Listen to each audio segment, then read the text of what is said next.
नमस्कार पिलामाने आजी आमे एही सुंदर कविता उठिलु एडेबेगी काहिकिरे दुखी धनकु लाइन बाय लाइन डिटेल रे बुझिबा।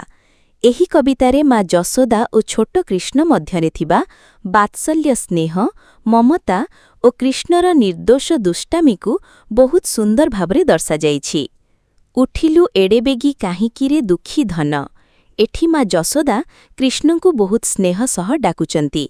दुखी धन माने मोर अति प्रिय अनमोल पिला। से कहउचंती हे मोर सोना पिला तुमे एते सकाळु काहिकी उठी पड़िल। मार कथारे कोमलता और प्रेम स्पष्ट देखा जाउछि।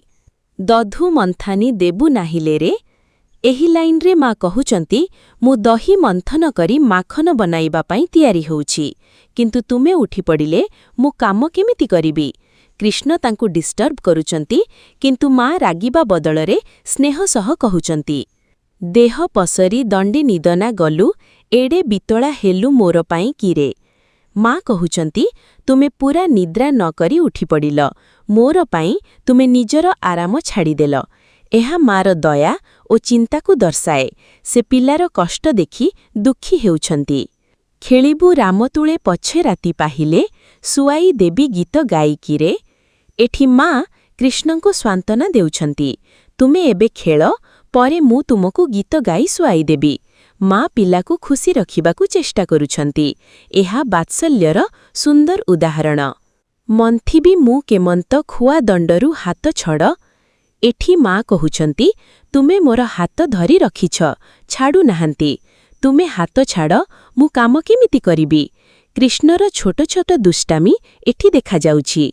आहा ए कि प्रमाद चंदन बाबू पाद डाकजा बलराम भाई किरे। एठी माँ हलका असहाय भावरे कहउचंती आरे कृष्ण बहुत दुष्टामी करुछंती। से बलरामंकु डाकिबाकू कहउचंती, माने भाई आसिले कृष्ण शांत हेब। मथन घाटे हाथ पुराई नवनीत गढ़ू बोलंती हेलु बाई किरे। एठी कृष्ण दही घटा भितरे हाथ देई माखन काढुचंती। माँ कहउचंती तुमे एता करी करी पूरा दुष्ट हेगल। एहा कृष्णर प्रसिद्ध माखन चोरी लीला को दर्शाए। तुच्छ हाथटा खाई नाचुछु काहीं पाई सुखु जीवु ना चाह छाई किरे। माँ कहउचंती तुमे माखन खाई नाचुछ काहींकी, एभली करिले तुम शरीर खराब हेजिब। माँ पिलार स्वास्थ्य प्रति चिंता मध्य करुछंती। गृह कृत्य पकाई बसिथिबी एकाकी निसी दिन तोते काखेई किरे।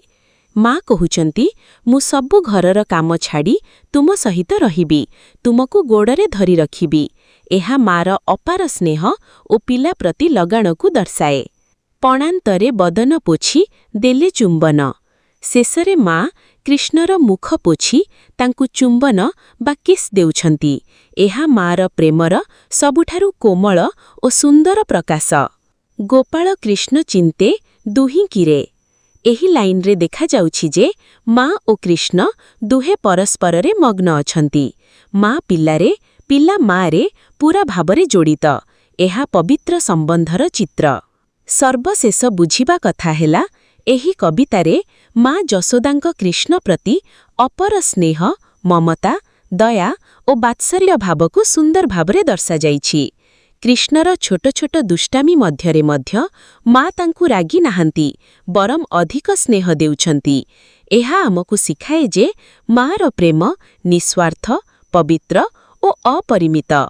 एही कवितार छोट सारांश हेला माँ जशोदा सकाळु उठी देखंती जे छोट कृष्ण जल्दी उठी तांकु डिस्टर्ब करुछंती एवं दही मंथन करिबा बेले दुष्टामी करुछंती। हाथ धरी रखिछंती, परे दही घटारू माखन काढ़ी खाउछंती, नाचुछंती।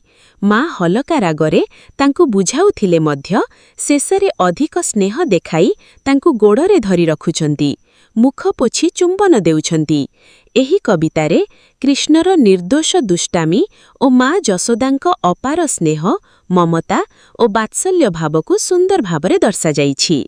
एबे आमे कवि परिचय विषय जानिबा। कवि गोपाल कृष्ण पट्टनायक 1385 रु 1862 रे ओडिशार गंजाम जिल्लार पराळखेमुंडी सहर जन्मग्रहण करिथिले। से एक प्रसिद्ध भक्ति कविता रचयिता थिले। ତାଙ୍କର ଲେଖନର ଭାଷା ବହୁତ ସରଳ, ମଧୁର ଓ ହୃଦୟସ୍ପର୍ଶୀ, ଯାହା ସହଜରେ ମନକୁ ସ୍ପର୍ଶ କରେ। ସେ ମୁଖ୍ୟତଃ ଭକ୍ତି, ପ୍ରେମ ଓ ବାତ୍ସଲ୍ୟ ଭାବକୁ ତାଙ୍କ କବିତାରେ ସୁନ୍ଦର ଭାବରେ ପ୍ରକାଶ କରିଥିଲେ। ତାଙ୍କର ପ୍ରମୁଖ କୃତି ମଧ୍ୟରେ ରହିଛି ଶ୍ରୀ ଶ୍ରୀ, ବୃନ୍ଦାବନ ପରିକ୍ରମା, ଶ୍ରୀହରି କୁସୁମ ସ୍ତବକ, ଚାତୁ ପୁଷ୍ପାଞ୍ଜଳି, ପ୍ରେମ ଭକ୍ତି ଚନ୍ଦ୍ରିକା ଏବଂ ସ୍ୱପ୍ନବିଳାସ। ତାଙ୍କର କବିତାରେ ଭଗବାନ ଶ୍ରୀକୃଷ୍ଣଙ୍କ ପ୍ରତି ଭକ୍ତି ଏବଂ ମା ଯଶୋଦାଙ୍କ ସ୍ନେହକୁ ବହୁତ ସୁନ୍ଦର ଭାବରେ ବର୍ଣ୍ଣନା କରାଯାଇଛି। ଧନ୍ୟବାଦ। ବନ୍ଧୁମାନେ, ଆଜିର ଭିଡିଓ ଏତିକି। ଆଶା କରୁଛି ଆପଣମାନେ ଏହି ଟପିକକୁ ସହଜରେ ବୁଝିପାରିଥିବେ।